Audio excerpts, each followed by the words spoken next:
கர்ம வீரர் காமராஜர் கல்வி கண் திறந்த வள்ளல் என்று அழைக்கப்படும் காமராஜரின் 124வது பிறந்த நாளை தமிழ்நாடு காங்கிரஸ் கமிட்டியின் தலைவர் மரியாதைக்குரிய பா. மாணிக்கம் தாகூர் எம்பி அவர்கள் லஞ்சம் தவிர்த்து நெஞ்சம் நிமிர்த்து என்ற வாசகத்துடன் நேற்று சென்னை மெரினா கடற்கரையில் மிக பிரம்மாண்டமான மணல் சிற்பத்துடன் ஆரம்பித்திருக்கிறார்கள்.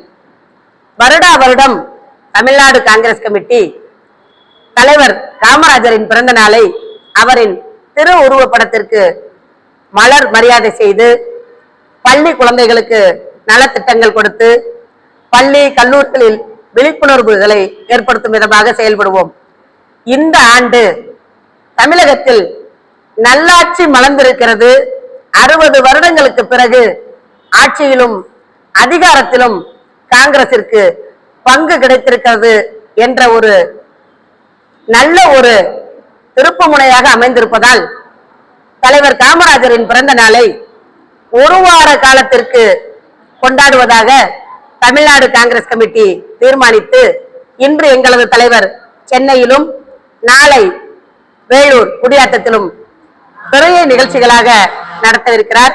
அதன் தொடர் நிகழ்வாக இன்று தமிழ்நாடு மகளிர் காங்கிரஸ் திருச்சியில் மகளிர்களை ஒருங்கிணைத்து காமராஜரின் திரு உருவச் சிலைக்கு மாலை அணிவித்து மரியாதை செய்து பெண்களுக்கு 33% இடஒதுக்கீட்டை உடனடியாக அமல்படுத்த கோரி மகளிர் காங்கிரசின் அகில இந்திய தலைவி அல்கா லம்பாச்சி அவர்களின் அறிவுறுத்தலின் பெயரில் ஒவ்வொரு மாவட்டமாக மாவட்ட வாரியாக வட்டார வாரியாக மாநிலங்கள் முழுவதும் 10 லட்சம் போஸ்ட் கார்டு பிரதமர் நரேந்திர மோடிக்கு அனுப்புவதாக தீர்மானம் செய்து தொடர் நிகழ்ச்சியாக மாவட்டம் தோறும் அனுப்பி கொண்டிருக்கிறோம்.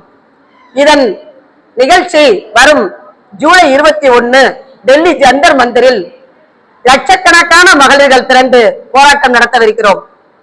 எங்களுக்கு 33% இடஒதுக்கீட்டை சட்டமன்றத்திலும் பாராளுமன்றத்திலும் உடனடியாக அமல்படுத்தாமல் மத்திய அரசு தொகுதி மறுவரையறையையும் ஜாதிவாரி கணக்கெடுப்பையும் கூறி காலம் தாழ்த்தி கொண்டிருக்கிறது.